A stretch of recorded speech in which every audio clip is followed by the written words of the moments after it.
नमस्कार। आज हम बात कर रहे हैं वैश्विक शांति की तलाश पर। वो भी एक ऐसी दुनिया में जो बिखरी हुई सी लगती है, टकराव से भरी हुई है। हमारे पास the pursuit of global peace in a fractured world लेख के कुछ अंश हैं। और आज कोशिश रहेगी कि हम समझें कि भाई दुनिया इस खतरनाक मोड़ तक आई कैसे? क्या कहीं शांति की कोई उम्मीद बची है? और आगे क्या हो सकता है? तो चलिए शुरू करते हैं। स्रोत कहते हैं कि दुनिया आज जैसे बारूद के ढेर पर बैठी है। बिल्कुल। और ये सिर्फ कोई दूर-दराज के संघर्षों की बात नहीं है। हम देख रहे हैं ईरान और इजराइल के बीच वो दशकों पुराना तनाव अब खुले युद्ध में बदल चुका है। हाँ। रूस यूक्रेन युद्ध तो चल ही रहा है और वो पहले से कहीं ज्यादा घातक होता जा रहा है। और दक्षिण एशिया में भी तो हालात कुछ ठीक नहीं लगते, भारत पाकिस्तान के बीच। हाँ, वहाँ भी तनाव फिर से बहुत बढ़ गया है। हाँ। और क्योंकि दोनों देशों के पास परमाणु हथियार हैं, हाँ। तो खतरा मतलब बहुत ही गंभीर है। सही। और सबसे चिंता की बात शायद ये है कि वो परमाणु युद्ध का डर लौट आया है, जिसे हम सब ने सोचा था कि शीत युद्ध के बाद खत्म हो गया। बिल्कुल।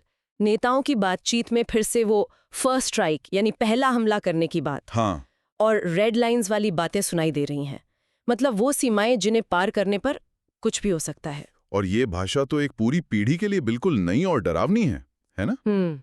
ये दिखाता है कि कूटनीति और महाविनाश के बीच की जो लकीर है वो कितनी कितनी बारीक हो सकती है। तो ये सब देखकर सवाल उठता है कि आखिर दुनिया इस मोड़ पर पहुंची कैसे?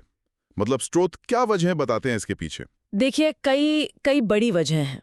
स्रोत इशारा करते हैं बढ़ती हुई असमानता की तरफ, अच्छा। उग्र राष्ट्रवाद, फिर ये गलत सूचनाओं का जो जाल फैला हुआ है और पर्यावरण का बिगड़ना, ये सब मिलकर दुनिया को अस्थिर कर रहे हैं। हाँ, और वो अंतर्राष्ट्रीय संस्थाएं, उनका क्या रोल है? उनका हाल तो ये है कि जो सहयोग का मंच होनी चाहिए थी, वो एक तरह से लकवाग्रस्त सी हो गई हैं। हाँ। सहयोग की जगह टकराव हावी है। नेता अक्सर आप देखिए एकता या सबके अस्तित्व की बात करने के बजाय अपनी ताकत, अपने दबदबे की भाषा बोलते हैं। और तकनीक जिसे हमें जोड़ना था वो भी कई बार बांटने का काम कर रही है, ऐसा लगता है। सही कहा।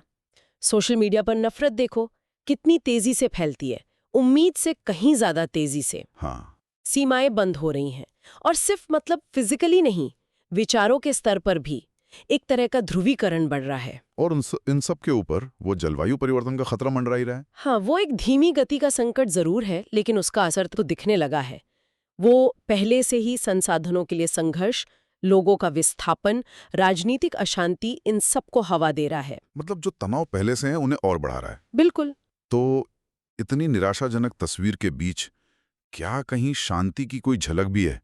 क्या सब कुछ नेगेटिव ही है? ये एक दिलचस्प सवाल है और अच्छी बात यह है कि नहीं, पूरी तरह अंधेरा नहीं है। स्रोत बताते हैं कि दुनिया के कुछ कोने वाकई में शांतिपूर्ण हैं। जैसे नॉर्वे है, स्विट्जरलैंड है, न्यूजीलैंड, आइसलैंड। ये देश शांति सूचकांकों में लगातार ऊपर रहते हैं। अच्छा। और स्रोत एक दिलचस्प बात बताते हैं कि इन देशों में अक्सर ज्यादा सामाजिक बराबरी होती है, मजबूत लोकतांत्रिक संस्थाएं होती हैं। तो शायद ये उन वजहों का तोड़ है जो बाकी दुनिया में अस्थिरता फैला रही हैं। हाँ, कह सकते हैं। ये देश हमें याद दिलाते हैं कि शांति मुमकिन है, भले ही वो नाजुक हो। हाँ, और वैश्विक एकता की भी तो कुछ झलकें दिखी है हाल के सालों में, है ना? बिल्कुल दिखी हैं। जैसे पेरिस जलवायु समझौते पर लगभग पूरी दुनिया का एक साथ आना, या फिर कोविड-19 महामारी के शुरुआती दिनों में कुछ हद तक सहयोग की कोशिशें तो हुई। हाँ, वो भी था। अंतरिक्ष खोज में हम साथ काम कर रहे हैं। और आम नागरिकों के स्तर पर भी तो कुछ प्रयास चलते रहते हैं जो शायद मेन स्ट्रीम मीडिया में ज्यादा नहीं आते। हाँ, बिल्कुल। अंतर्राष्ट्रीय मदद पहुंचाने वाले संगठन हैं, जलवायु परिवर्तन के खिलाफ आंदोलन चल रहे हैं, अलग-अलग धर्मों के बीच बातचीत की कोशिशें होती हैं। स्रोत कहते हैं कि सच्ची विश्व शांति शायद अभी ना हो, पर ये कोशिशें, ये उसके सबसे करीब है। और शांति जब होती है तो वो शोर नहीं मचाती, वो शांत होती है, सोची समझी होती है और अक्सर नजरअंदाज हो जाती है। तो फिर इन सब बातों का मतलब क्या निकालें? दुनिया आखिर जाके धर रही है, टकराव की तरफ या सहयोग की तरफ? देखिए, ये निर्भर करेगा नेताओं की पसंद पर और शायद उससे भी ज्यादा हम आम लोगों की मांग पर। क्या हम डर को हावी होने देंगे या मिलकर इन संकटों का सामना करेंगे? दुनिया एक बहुत ही अहम मोड़ पर खड़ी है। हाँ, खतरे तो वाकई बहुत बड़े हैं। युद्ध का खतरा, बिखराव का, यहाँ तक कि परमाणु विनाश का भी। सही कहा। लेकिन साथ ही मिलकर काम करने की, न्याय लाने की, बदलाव लाने की हमारी जो क्षमता है, वो भी तो अभूतपूर्व है। बिल्कुल। तो दुनिया एक चौराहे पर है। एक तरफ गंभीर खतरे हैं, दूसरी तरफ अभूतपूर्व सहयोग की संभावना भी।